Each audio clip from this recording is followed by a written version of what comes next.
All right, you want to hear the story of a man who started a team that has catapulted to be 200 to 300 units a year over the last 10 years. David Lewis has been through on a journey since 2008 in real estate, and he's got some stories to tell. Welcome, David.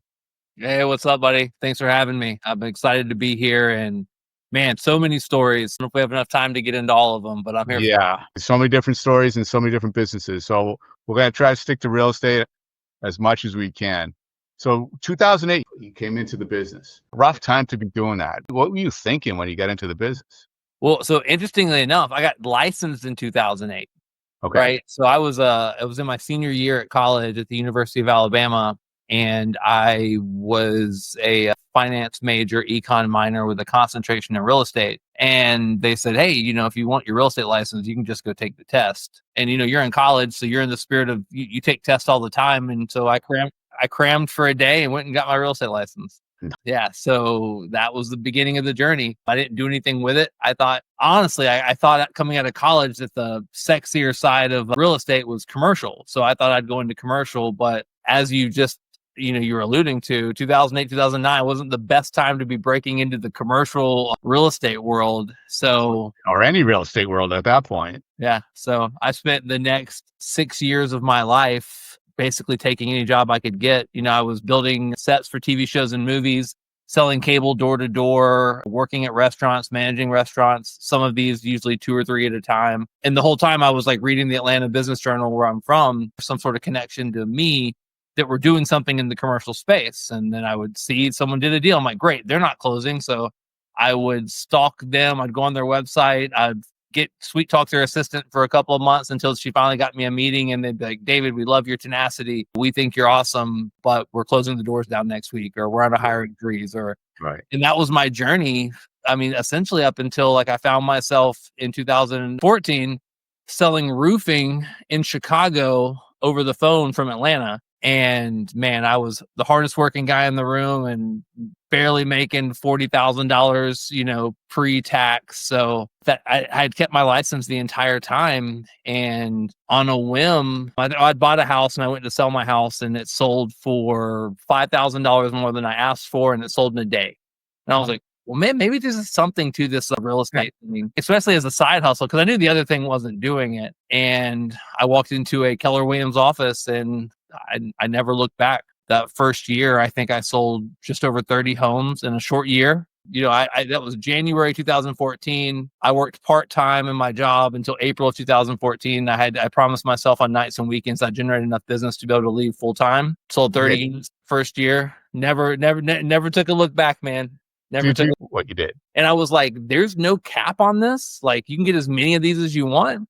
And they said, yeah, as many as you want. And I was like, okay. So I don't know, it became like a serial hoarder of commission checks. Like I would get them, and you get 4 or 5 for a month, and you're having a decent month, and I just put them out on my desk and just look at them, because it was wild to me that the potential was there. And I never wanted to be in real estate, like residential real estate. I thought you were the shopping cart guy, right? Like handing out business cards. I didn't understand the opportunities for fueling entrepreneurialism and business building that actually came with being a residential realtor. And then, man, I got the taste of making some money finally. And I was like, dude, I'm never stopping this. So that was it. That was the journey. You seem to be built into 6th gear. I mean, you're flying all the time since coming out of college. You got that grind. Where'd that come from? My parents were entrepreneurs. They'd built a business. My dad had built a HVAC company from basically him in a truck to being across several states and multiple locations. And then they sold it, and they had a windfall, which is amazing. But I watched them work hard, and I watched them build. But then right about that time I was graduating college, I took my car into a tree. Long story short, anyways, big wreck. Like, I was in ICU for a couple of weeks. Like, I really injured myself. At the same time, remember, it's 2009. My parents, who had a giant windfall from selling this self-made company, had started building homes, and they were caught like in the downturn with like 31 spec homes. Oh, wow. So I understood hard work from my parents, and I understood like what that dynamic looked like. But I also understood that nothing is always certain, meaning that my parents hit a home run, and then I was watching them try to get back up and hit singles and doubles after that, right? I think in theory, most of us in life think we only have to hit one home run. It's not necessarily true. So the combination of watching them build, how hard they worked, and then watching them essentially lose for something that wasn't really in their control. And they've bounced back. They've built a couple more businesses since then because that's the way we're wired. But learning that at an early age, that like our mantra for real estate has always been, we're the unluckiest team in real estate and no one's coming to save us. Because that's, I always say the real estate gods, they do not care. So yeah, that's it, man. That's the way we're wired. All right. So you're wired up. You did 30 transactions your first year. That's a goal for people out in the industry for years. It's a lifetime goal, 30 units for some. And to be fair, like my first transaction wasn't until April. So technically I did 30 transactions in 8 months. That's incredible. What did you have for support? That you weren't just doing, you couldn't have been doing everything yourself. Right? Yeah. So a couple of things. Number one, I immediately published a website. And I took all of the people who worked for the Keller Williams office and I put them on the website as my staff because I've never introduced myself as a realtor. I've always said, hi, my name is David. I own a real estate company. And even from the beginning, I had this idea of like, I wanted to build something bigger than what I had. So with their permission, I put them on my website. So I had this presentation of this bigger company. And then the second thing I did is I hired a transaction coordinator. Right. I've never processed a transaction on my own. And it was at that point in time, it wasn't for leverage or it wasn't for the benefit because I wasn't that busy. I didn't have any business at that time. I just didn't want to mess anything up. Right. But then I grew so fast that transaction coordinator who was like running a service, I eventually hired full time because, I could keep her busy. That's fantastic. So 30 transactions, 8 months. What happened after that? Give us a little idea of the trajectory. So I'll be really quick with this story, but about that time in that first year, I got connected with a guy by the name of Ben Kinney. Ben is, if you don't know who he is probably one of the biggest innovators and most brilliant minds like in the industry today, right? Like he's a guy who's done a lot of amazing things and built some really big businesses and built this giant platform place at this point. But I got connected with him. I had a coach at the time and she had said, hey, if you, I was talking about hearing Ben on a podcast and thinking he was awesome. She's like, I'll introduce you to him. If you go preview 225 5 homes a day for the next 5 weeks. So I previewed locally 225 homes to the point I was revisiting homes and I was like, it wasn't until I got inside that I was like, I think I've been here before, right. Which is a whole nother story. But anyways, I talked to Ben and Ben at the time was like expanding into Europe and he was doing all these things. And like, honestly, the conversation wasn't that great. I'm a guy trying to figure out how to throw a perfect open house. And this guy is expanding into Europe, making a really big moves and running a giant team and all this. And it wasn't that he wasn't great. We didn't have much to talk about. So at that point in time, I realized there's a language of success at all levels, right? And the language of success that I spoke compared to Ben's made Ben's sound like it was French, right? Like it was a completely foreign language to me. Yeah. So from that point on, I became obsessively focused with finding people who speak a slightly elevated level of language of success higher than mine and seeking them out. So long-winded question to your answer. After that, like I was the loudest person in my like post-license course. Everyone was like following me. And I was like, that's a terrible idea because I have no idea what I'm doing. I'm just the loudest, right?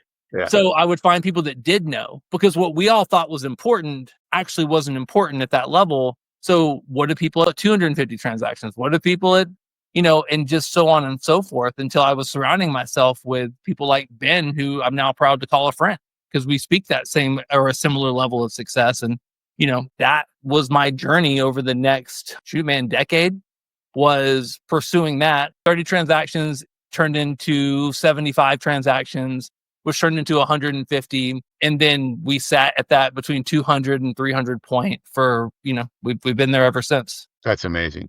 And along the way, we started to get, I'm sure it was because you started to level up on who you're talking to. You ended up getting to know Gary Keller. Yeah. Okay. So I worked my role at Livian was I worked in growth, right? I worked to grow the region. I was in charge of meeting teams, assessing their needs, and bringing them into the organization. And, over my time there, we grew one of the biggest and most powerful regions in all of Libya. That's fantastic. And it's still a strong house for the company as well, that whole southern region. Yeah. So Livian has now, it's funny, it's like full circle, right? Ben Kinney's company Place actually bought Livian. So a lot of those teams and people that I brought in and those people that like we brought into the organization are now, at Place. I was wondering what happened to that. I knew it had morphed into something. I didn't realize it was Place. That's interesting. Yeah. So you're hitting some big numbers here as an owner of a team, was owner of a real estate company, and you're building out. Basically, you're working for a company now, building out another whole different type of side of the business. Where did you get the idea it's time to move on and join LPT? Yeah, so it's interesting. Like in my pursuit of big conversations and like the trying to surround myself with like the best and the brightest, I had the early opportunity to meet Robert Palmer, who is the founder, CEO. At the time, LPT didn't exist. LPT wasn't a thing. Robert had an idea, and I went to join him in Florida to kind of pick his brain and mastermind because he's an incredibly successful person and one of the sharpest business minds I've ever encountered. And I'm lucky enough to have been around some pretty bright people. And he really, really is. He sees the field not like anyone else. And we sat down and we talked about the industry, and we were like, "Hey, this is where we think." He's like, "This is where I think it's going." And I was like, I completely agree. Like, here's the shortcomings. Like, there's all these restrictions in franchise models, and there's all these people who sold a lot of homes in the 90s, and now they're in periods of control. And like, there's too much, like, there's not enough flexibility. And the overall agent DNA has changed. The people who make up this industry aren't the same, and we're no longer servicing them. We're trying to put them into boxes, and we need to mold around them.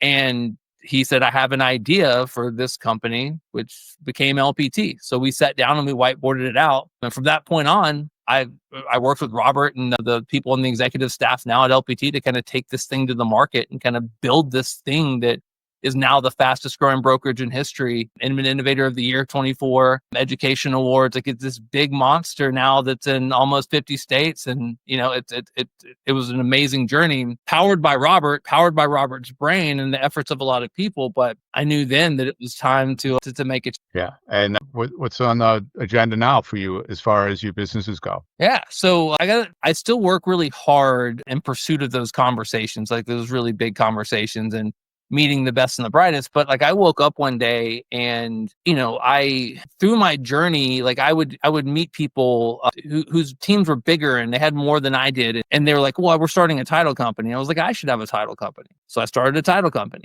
right? With the business partner I have here in Atlanta. We built a renovations company. We built a coaching company. So all of the stuff that we've been doing, we've been like building out these quote unquote ancillary services around the real estate industry. And, we still have those things like that support the team, building those relationships. And I own a couple of boxing gyms with the exponential franchise company Rumble. So we have a bunch of Rumble boxing gyms here in Atlanta. Wait. How'd that come about? That's a Yeah. big turn. That's a big left turn.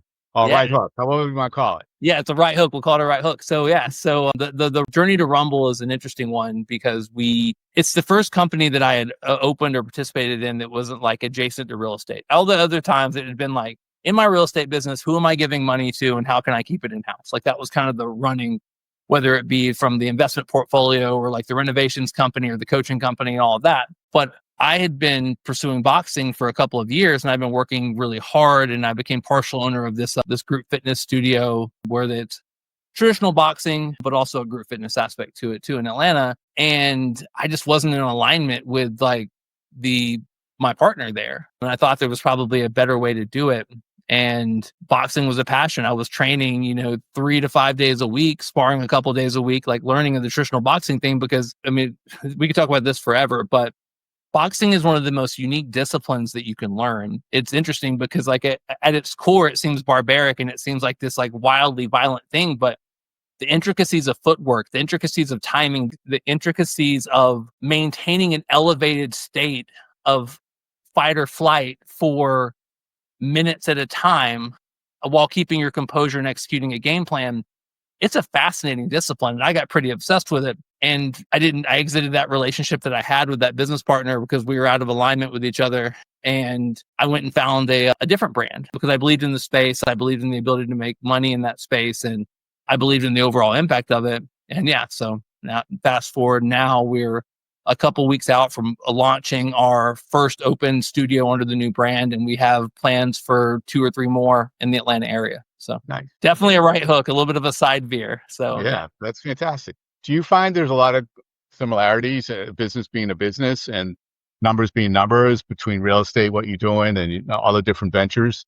Is it the same kind of formula? real estate's it's real estate's hand-to-hand combat. Like real estate is people to people constantly. And regardless of the widget or regardless of what you're selling, whether it be like group fitness memberships or a house or a banana, it doesn't really matter. People are people. And when you learn how to navigate people, that translates better than anything else. Yeah. The And the business same, side of things is it's profit and loss. Like that, we overcomplicate things a lot of the times. It's relationships and does this make money or does this lose money? And that was kind of so that those translate regardless. Yeah. Well, yeah, and but it's a financial decision, right? Like, does this make me more profitable or less profitable? right. And that translates. Yeah. Yeah. That's fantastic. So you're humming along. Well, you got these ancillary businesses going. Yeah, we got the real estate team. We're still doing our thing here in Atlanta, serving the the entire Metro Atlanta area. I serve and I work closely with the executive team at LPT to just because I think I provide a unique voice because I'm someone who, not that they need a unique voice, they're pretty in line with what's happening in the industry. And honestly, I think Robert sometimes sees it way faster than the rest of us who are in the trenches. But there's not a big team in the Atlanta area or honestly the South that I haven't talked to or interviewed or spoke with, or I've analyzed thousands of real estate businesses. I've trained hundreds of agents in the Atlanta area, like through our team. So I have a unique perspective of what does the agent want? Right. What does the team leader want? What does the franchise owner want? And that's so serving the board at LPT and kind of working with them to make sure that those voices are always heard. It's been interesting though, because honestly, like I felt like I was screaming for those people a lot more at Keller Williams than I have to at LPT, because LPT was honestly built around those voices. Yeah. Like LPT was one of the first brokerages that was built to kind of mold around your definition of success as opposed to the brokerage's definition of success, which is the traditional way it is. Like, hey, here's the one thing we offer. You need to evolve to fit it. And at LPT, we're like, hey, here are the 3 options that we have. We have one to match each season of your business. You evolve as you want to, and we'll be there to support you. And That was one of the unique attractions for myself, and I know others, to be able to get in to pick what course is best for them. yeah, It's really different. yeah, no, 1000%. It's interesting, but that's the evolution of the business. Like years ago, everybody was a full-time agent, and now most people aren't full-time agents. Right? It doesn't make them any better or less, and you should still support their success as a supporting brokerage. And that's the uniqueness and the innovative of LPT, is that they're 1000% there to support people at every level, and that's never happened before. No, that's fantastic. So one of the things that's never going to end is going to be a lot of people getting into this business for whatever reason they desire, whatever. Some are going to be not going to be good at it. What would you suggest to someone who is like Ben Kinney wasn't my mentor, but like I thought he had a lot to offer.